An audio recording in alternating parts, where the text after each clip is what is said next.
Nabi SAW mengatakan, "Man kana yu'minu billahi wal yawmil akhir falyaqul khairan aw liyasmut." Barang siapa yang beriman kepada Allah dan hari akhir, ucapkanlah yang baik atau diam. Disuruh cuma dua. Ucapkan yang baik atau diam. Dan diam ibadah sebagaimana ucapan ibadah. Bahkan dianjurkan kita untuk banyak belajar diam. Karena orang yang diam identik lebih semangat dibandingkan orang yang banyak berbicara. Dan Nabi SAW mengatakan, "Man samata najah." Barang siapa yang diam akan selamat. Dan banyak hadis, banyak asar, banyak ayat yang menunjukkan tentang keutamaan berbicara yang baik dan lisan yang baik. Makanya di sini anjuran untuk hifdzul lisan, menjaga lisan. Lisan ya ikhwah, kalau kita tidak jaga, dia akan melontarkan perkataan-perkataan. Berapa banyak perkataan yang kita ucapkan tanpa kita sadari, kita menyesal suatu saat dari ucapan tersebut. Dan kadangkala ucapan yang keluar dari mulut kita itu bisa lebih parah dan lebih dahsyat dampaknya dibandingkan dengan pukulan tangan atau tendangan kaki. Berapa banyak seseorang dia mengucapkan ucapan kemudian menjadi fitnah yang sangat besar dari ucapannya. Berapa banyak manusia mengucapkan perkataan yang keji kepada saudaranya, menyebabkan saudaranya terzolimi, sakit hatinya sepanjang hari, dan sepanjang itu pula dia mendapatkan dosa buah dari ucapan kepada saudaranya. Dan berapa banyak orang mengucapkan ucapan kepada saudaranya, membuat saudaranya depresi, membuat saudaranya stres, dan membuat saudaranya terpuruk, dan dia tidak memaafkan hingga masuk ke liang lahat tanpa disadari oleh orang yang mengucapkan ucapan tadi. Makanya disebutkan dalam riwayat ya ikhwah, Abu Bakar, subhanallah. Siapa Abu Bakar? Ya, Abu Bakar manusia terbaik dari umat ini setelah Nabi SAW. Beliau pernah menahan lisannya, diikat lidahnya. Datang Umar berkata, "Mah, ghafarallahu dzambak." Wahai Abu Bakar, jangan lakukan itu. Semoga Allah mengampuni dosamu. Kata Abu Bakar, "Hadzal ladzi awradanil mawarid." Ini yang banyak menjerumuskan aku ke dalam api neraka. Makanya kalau orang punya iman ya ikhwah, punya khauf, takut kepada Allah, punya wara', akan terlihat dari apa? Dari lisan. Kalau kita nemukan orang menjaga lisan dengan baik, menjaga ucapan dengan baik, itu menunjukkan iman dia kuat. Tapi kalau ada orang melontarkan semua omongannya tanpa dia berpikir sebelumnya, ya kalau bahasa kita ngecaprak, dia ngecaprak, itu ya ikhwah tanda hati dia. Makanya gambaran hati itu lisan. Ya, gambaran hati adalah lisan. Ya, maka kita memohon kepada Allah Azza wa Jal agar Allah menjaga lisan kita.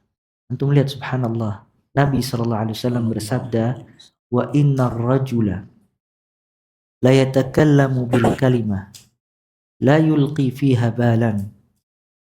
Ya, ada seorang lelaki dia mengucapkan satu kalimat dan dia tidak menganggap besar kalimat tersebut. La yulqi fiha balan. Artinya dianggap biasa, tidak diperhatikan lisannya itu. Maka ucapan tadi memasukkan dia ke dalam api neraka, dalamnya sab'ina khalifan, 70 tahun perjalanan lamanya tanpa dia sadari. Maka ini bahayanya lisan ya ikhwah. Antum lihat orang-orang yang mencela Nabi Muhammad SAW. Ada di salah satu peperangan, sahabat duduk dengan beberapa orang. Mereka berkata, kami tidak melihat para penghafal Al-Quran ini arghabu butunan, orang yang paling rakus perutnya, wa ajban 'inda liqa, dan yang paling penakut ketika perang. Maksudnya Rasul SAW dengan para sahabatnya. Dicela sama dia. Dia duduk dalam keadaan santai, lisannya mengeluarkan ucapan yang sangat besar, celaan kepada Nabi Shallallahu Alaihi Wasallam bersama para sahabatnya. Wa akdabu al-sunan, dan yang paling dusta lisannya, dicap 3, paling rakus, paling penakut, paling dusta. Maka ketika didengar sama sahabat ini, kata sahabat ini, wallahi, demi Allah, aku akan mengabarkan kepada Nabi Shallallahu Alaihi Wasallam. Maka dia datang kepada Nabi Shallallahu Alaihi Wasallam. Ternyata wahyu mendahulukan dia mendahulukan datang kepada Nabi Shallallahu Alaihi Wasallam dibandingkan dia. Akhirnya orang ini yang mencela Nabi datang kepada Rasul Shallallahu Alaihi Wasallam. Sampai disebutkan di dalam riwayat, kalau orang Nabi Shallallahu Alaihi Wasallam berada di atas kudanya, hewan tunggangannya, dan orang ini memegang tali hewan tunggangan Nabi SAW dan kakinya terseret-seret di batu. Dia mengatakan, ya Rasulullah, tidaklah aku ucapkan perkataan tadi, melainkan hanya bercanda. Ya, maka Nabi SAW mengatakan kepada lelaki tadi dengan membawakan firman Allah, Qul abillahi wa ayatihi wa rusulihi kuntum tastahzi'un la ta'tadhiru qad kafartum ba'da imanikum. Katakanlah wahai Muhammad, apakah dengan Allah, dengan ayat-ayatnya, dengan Rasulnya kalian menjadikan bahan ejekan? La ta'tadhiru, jangan kalian mencari-cari alasan. Qad kafartum ba'da imanikum. Kalian telah kufur yang sebelumnya kalian beriman. Lihat orang ini, subhanallah ya ikhwah. Sebelum terlontar ucapan tadi mukmin, hanya mengucapkan ucapan-ucapan yang singkat, langsung Allah menjelaskan di dalam ayat qad kafartum, kalian telah kufur. Lihat, hitungan detik dia mengeluarkan ucapan, langsung kufur, dicap oleh Allah Azza wa Jalla. Makanya yang paling kita khawatirkan ya ikhwah, di akhirat seseorang membawa banyak amalan, cuman semuanya gugur karena dia tidak bisa menjaga lisan. Baik ada ucapan yang membuat dia kufur, ada ucapan yang memperolok-olok agama, ada ucapan yang menzalimi saudaranya, atau ucapan-ucapan yang lain yang tidak diridhoi oleh Allah Subhanahu wa ta'ala. Maka pintu ini ya ikhwah, pintu tidak menjaga ucapan, salah satu tipu daya syaitan.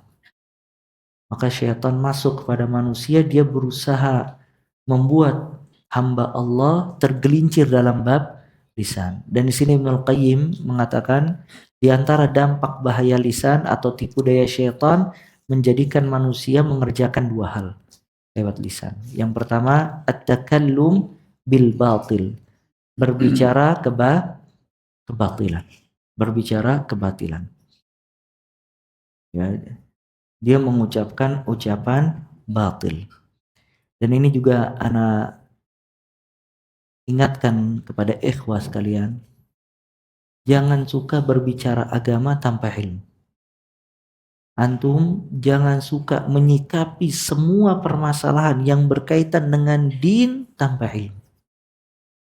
Ya, ketika antum menyikapi satu perbuatan atau satu fenomena atau satu permasalahan dalam agama tanpa ilmu, maka antum telah berbicara tentang syariat Allah tanpa ilmu. Dan itu dosa besar, al-qaul 'ala Allah bighairi ilm, mengucapkan tentang Allah tanpa ilmu syar'i. Ya, dan mesti kebatilan. Ya, dia mengucapkan, atau misalnya ada satu hal dalam bab agama, oh kalau menurut anak pengen kayak gini. Siapa antum hingga antum pengen seperti ini? Antum tidak memiliki hak privasi dalam bab agama untuk menentukan pendapat antum di sini. Karena agama itu harus sam'an wa ta'atan, harus mendengar dan taat. Kata Allah Azza wa Jalla, "Wa ma kana lil mu'minin wa la mu'minatin idza qada Allah wa rasuluhu amran an yakuna lahumul khiyaratu min amrihim." Tidak ada perbuatan seorang mukmin baik laki-laki maupun wanita Apabila Allah telah memutuskan dan apabila Allah dan Rasulnya telah memutuskan satu perkara untuk mengambil pilihan yang lain. Nah ini sebagian kita ya ikhwah, suka banyak hal dia sikapi sendiri dengan pendapatnya dan hawa nafsunya. Kalau misalnya itu antum bicara masalah otomotif, ya, mobil, motor, makanan. Oh ini makanan kayaknya kurang garam, ana sukanya lebih banyak garam. Tafadhol, nggak apa-apa. Itu tidak ada hak Allah dan Rasul, masalah dunia. Motor antum pengen ganti warnanya atau bodinya, tafadhol. Tapi ketika ada dalam bab agama, kemudian antum berpendapat sebagaimana pendapat antum dalam perkara-perkara receh tadi, maka antum telah masuk wilayah di situ ada syariat Allah Azza wa Jalla. Maka pendapat tadi akan diminta pertanggungjawabannya oleh Allah Azza wa Jalla. Makanya di sini salah satu pintu syaitan, dia berusaha menjadikan manusia takallum bil batil, berbicara kebatilan. Salah satunya mengikuti hawa nafsu dan pendapat. Yang mengikuti hawa nafsu dan pendapat. Dan Allah Ta'ala juga berfirman, وَلَا تَقْفُ مَا لَيْسَ لَكَ بِهِ عِلْمٍ إِنَّ السَّمْعَ وَالْبَصَرَ وَالْفُؤَادَ كُلٌّ أُولَٰئِكَ كَانَ عَنْهُ مَسْئُولًا. Jangan kamu ngambil sikap yang kamu tidak memiliki ilmu di dalamnya. Sesungguhnya pendengaran, penglihatan dan hati semuanya akan diminta pertanggungjawaban di sisi Allah Azza wa Jalla.